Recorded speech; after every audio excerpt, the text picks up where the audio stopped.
Shalom.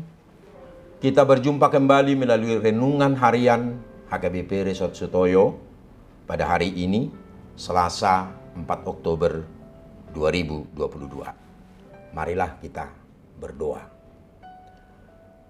Damai sejahtera yang daripada Allah Bapa yang melampaui segala akal adalah kiranya menyertai hati dan pikiranmu di dalam Kristus Yesus Tuhan kita.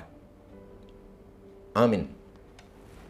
Firman Tuhan yang menyapa kita pada hari ini yaitu yang tertulis dalam kitab Nabi Zakaria pasal 8 ayat 16 yang berbunyi, "Inilah hal-hal yang harus kamu lakukan. Berkatalah benar seorang kepada yang lain dan laksanakanlah hukum yang benar yang mendatangkan damai di pintu-pintu gerbangmu." Dalam bahasa Batak, alayomma hata akka sibahenommu, ganuk mamadok hata hasitongan tudonganna, hasitongan dohot uhum, hadameomma panguhumumuna di partukuamuna. Demikian firman Tuhan. Saudara yang terkasih dalam nama Yesus Kristus, seorang guru bidang geografi dan sejarah bernama Samuel Paty yang mengajar di salah satu sekolah di negara Prancis harus meregang nyawa karena berita bohong yang disebarkan melalui media sosial.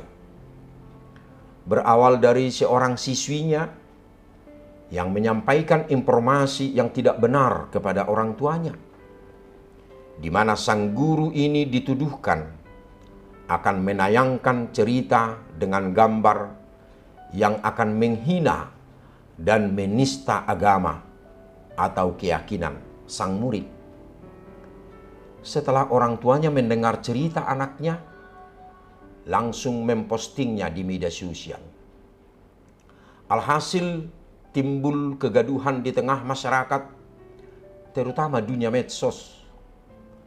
Kelompok agama tertentu yang tersinggung dengan berita ini berusaha mencari sang guru sekolah. Timbul demonstrasi. Pada tanggal 16 Oktober 2020, sang guru Samuel Paty terbunuh dengan dipenggal kepalanya. Selidik punya selidik. Dalam proses hukum di pengadilan, ternyata berita tersebut sangat jauh dari berita benar. Karena sang siswi yang menjadi sumber berita ini sudah tidak berada di bangku sekolah selama 3 hari karena dihukum sekolah akibat perbuatannya sebelumnya. Namun karena berita bohongnya, nyawa gurunya harus melayang. Berita ini adalah sebuah kisah nyata di negara Prancis. Begitu sadisnya akibat dari sebuah berita bohong. Media sosial yang kita ikuti juga dapat menimbulkan bahaya besar dalam kehidupan manusia jika ternyata yang disebarkan adalah sebuah kebohongan atau hoaks. Firman Tuhan berkata hari ini, "Berkatalah benar seorang kepada yang lain, dan laksanakanlah hukum yang benar, yang mendatangkan damai di pintu-pintu gerbangmu."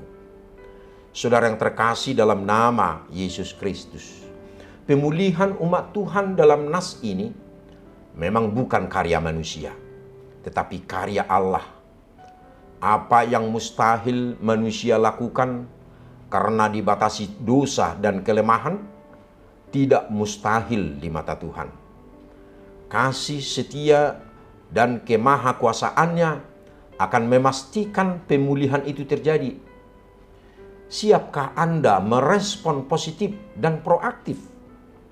Mari bangun hidup Anda sepadan dengan tuntunannya yang kudus. Dalam hidup ini, ada beragam tuntutan terhadap kejujuran dalam bertutur kata maupun dalam bersikap. Misalnya, di setiap persidangan, kita tentu diminta untuk bersaksi secara benar. Saat membuat tulisan ilmiah dalam konteks pendidikan, jelas bahwa kita dilarang membuat karya yang tidak memenuhi kaidah kejujuran dalam penulisan. Namun, dalam interaksi sosial, setiap hari, walaupun berbohong adalah salah secara etis, kebohongan belum tentu mendatangkan sanksi sosial yang besar. Sekalipun demikian, ingatlah bahwa dusta itu kekejian di mata Allah dan dusta dibenci oleh Allah. Lewat firman saat ini kita diingatkan supaya kita mengupayakan apa yang dapat diupayakan, yaitu berbuat sesuai apa yang Tuhan kehendaki. Dan kita pun diajak untuk bagaimana kita mampu berkata benar dan jujur di hadapan Allah. Tidak merancang kejahatan dalam hidup kita. Tidak mencintai sumpah palsu. Amin. Marilah kita berdoa. Ya Tuhan Allah kami yang penuh cinta dan damai, terima kasih atas firman yang menyapa kami, agar kami dapat berkata benar seorang kepada yang lain, menjauhkan segala kebohongan dan kebencian, tetapi kami mencintai kebenaran dan damai.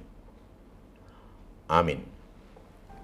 Saudara yang terkasih dalam Yesus Kristus, tetaplah melaksanakan protokol kesehatan, memakai masker, mencuci tangan, hindari kerumunan, selamat beraktivitas, salam sehat, Tuhan memberkati, Shalom.